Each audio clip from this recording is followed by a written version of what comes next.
books, and it's listed there. What's the name of the book? I forgot to... no, the Genesis record, where he explains about this controversy about how old was Terah at Abram's birth. Terah might have been 130 when Abram was born. Either 70 or 130. There's a 60-year discrepancy in there, okay, about Abram's birth. So you just need to be aware. I'd recommend you get the book noted there and read that passage if you want to know, because some people may nail you on that, and you need to be aware. You say, oh yeah, I've heard about that controversy. I read all the stuff and decided to go with the 70, though I'm aware that it really could be 130. That's about the only date I'm aware of where there's a real discrepancy in the genealogy, and it'd be worth reading the notes just so you can say, yes, I've read that. I know about it. Okay. Shem, though, lived long enough, certainly to know Abraham and Isaac, and possibly Jacob, depending upon which date you put for Abram's birth. It may slide the scale over 60 years if you use the 130 for Terah's age when Abram was born. And it goes into all the genealogy stuff. It gets a little complicated, but it's interesting to study. How did Shem know Isaac and he was in a land to go into Israel? He was in Iran. Shem was? Yeah, he didn't send any. They could have gone anywhere. These people could have gone anywhere. They had the whole world. Shem and these guys.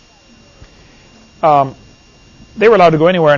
Later, Abraham was called out of Ur of the Chaldees, which is over in Babylon, Baghdad, basically, to come over there. But nobody knows where Shem lived, or Noah.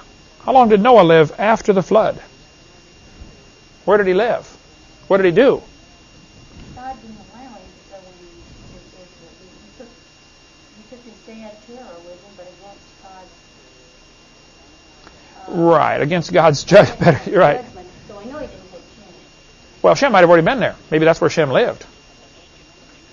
When Abraham went to Israel, he met a guy named Melchizedek, the Ancient of Days, without father or mother.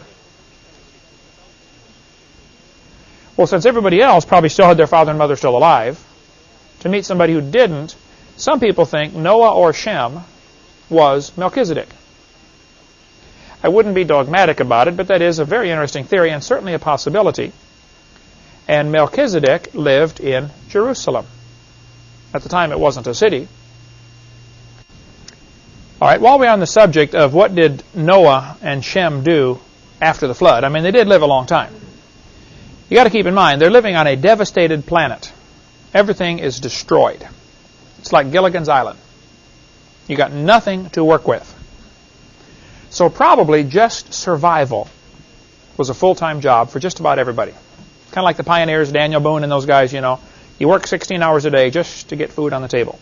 That would certainly be the case for the first 100 years after the flood, maybe. I don't know. But I'm sure it was a difficult life for a while. But in Numbers chapter 6, it says, "They shall put my name upon the children of Israel, and I will bless them," God said. In 1 Kings chapter 9, the Lord said unto him, "I've heard thy prayer and thy supplication that thou hast made before me. I have hallowed this house which thou hast built to put my name there." God says, I'm going to put my name right there. 2 Kings chapter 21. "And he built altars in the house of the Lord, of which the Lord said, In Jerusalem will I put my name." Stay with me here now. 2 Kings chapter 21. "In Jerusalem, which I have chosen out of all the tribes of Israel, will I put my name forever." 2 Chronicles 33. "In Jerusalem will I put my name forever." You say, who cares? Well, watch this now.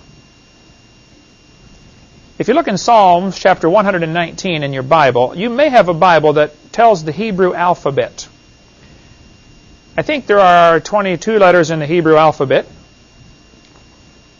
The letter Shin, S-C-H-I-N, with those, this is the Hebrew letter that is the single letter that represents God. If they want to say God's name in one letter, they write this Shin. You follow this now? Notice the shape of the Shin. It's three lines coming up kind of at an angle. Notice the valleys in Jerusalem. The city of Jerusalem with the valleys is laid out in a Shin. Go to any Hebrew temple, go to any Jewish house. Almost all of them on their doorway someplace will have a little shin. That's God's name. And God said, I will put my name in Jerusalem. It's right there. Pastor friend of mine from Milton showed me this. He said he was in Israel taking a tour with a secular tour group. He'd been on the Christian tour groups a couple of times. He decided to go with the secular group. And this Jewish guide is showing him around. And the Jewish guide knew he was a pastor and said, well, Pastor, do you have anything else to add to our tour here? He said, sure, put the map of Jerusalem back up there, would you please?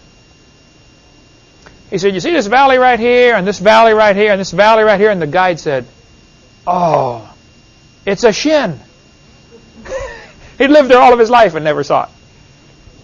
So some people think Noah, excuse me, some people think Noah and or Shem, not Shem, Shem lived in what today is Jerusalem. If one of those guys was Melchizedek, that certainly would be a good type of Christ.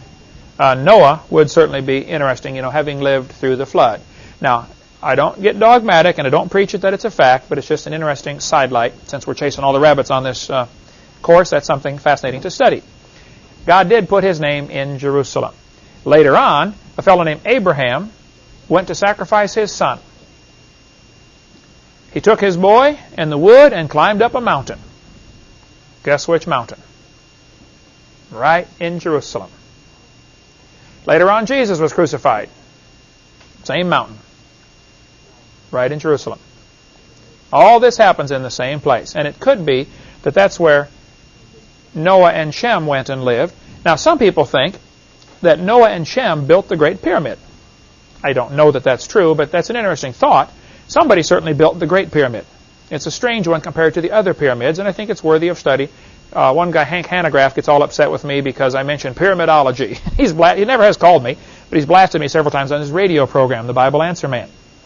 And I tell everybody, well, tell him to call me. I can defend my position. In my seminar, I say, here's what some people think, that the Great Pyramid might be a structure, a temple to the Lord. It's got all kinds of Christian symbolism in there. Some people think it's just a heathen symbol. Some people think it's one of the star group, from Orion, I believe it is. I don't know. I just think if you're going to be a student of any subject, you ought to look at all the sides of it. So I just say, hey, here's what some people think about the pyramid, the Great Pyramid. So it could be indeed the temple to the Lord or a witness to the Lord in the land of Egypt. Don't know. But Shem and Noah certainly did something. I think, if nothing else, they took incredible wisdom and knowledge that had been gained in the 1600 years before the flood, and they tried to pass it on to the next generation. Now, today there are all sorts of Masonic lodges type things, who think they have the wisdom of the ancients. You got to be really careful about going down that road, because that's certainly, the average Mason doesn't know what he's in until he gets up to the top and finds out he's been in a satanic organization all of his life. They won't know that, and it's hard to tell them that because they get mad at you. But read the book by Schoenbeam, or I will get into that in video number 5. All right.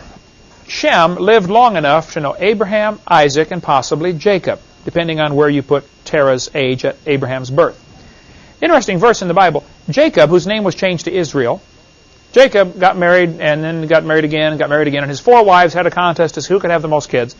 You know the story when you read through Genesis. He ended up with 13 kids. 1 girl, 12 boys. They became known as the 12 tribes of Israel. Those boys got mad at their brother and sold him into slavery. Which brother was that? Joseph, right. Sold him to be a slave. Joseph was down to Egypt, ends up getting in trouble. He's trying to be nice, but they end up throwing him in jail for Potiphar's wife, who tries to seduce him. And an interesting story there. He just does what's right and ends up in jail for 17 years. He rises to the top and becomes the jailer's assistant, even though he's got to stay in jail. The jailer gives him run of the jail. And he interprets the dreams and all this kind of stuff. Bottom line is, eventually, Joseph becomes vice pharaoh, or whatever they called him, okay? And so he becomes the assistant to Pharaoh. And Joseph sends his brothers back to get Dad. Remember the story there? They all come down in the wagons and they move into the land of Goshen in Egypt. They get stuck there for 400-some years, as made slaves out of later, when there got to be about 2 million of them, and Moses leads them out 400 years later. But Jacob is being introduced to Pharaoh. Here's Joseph introducing his dad. And Pharaoh said unto Jacob in Genesis 47, Very interesting passage. Pharaoh said unto Jacob, How old art thou? Jacob said unto Pharaoh, The days of the years of my pilgrimage are 130 years. Few and evil have the days of the years of my life been. Let's stop right there. Remember, Jacob is the one that tricked his own brother out of his birthright? He tricked his brother a couple times, didn't he?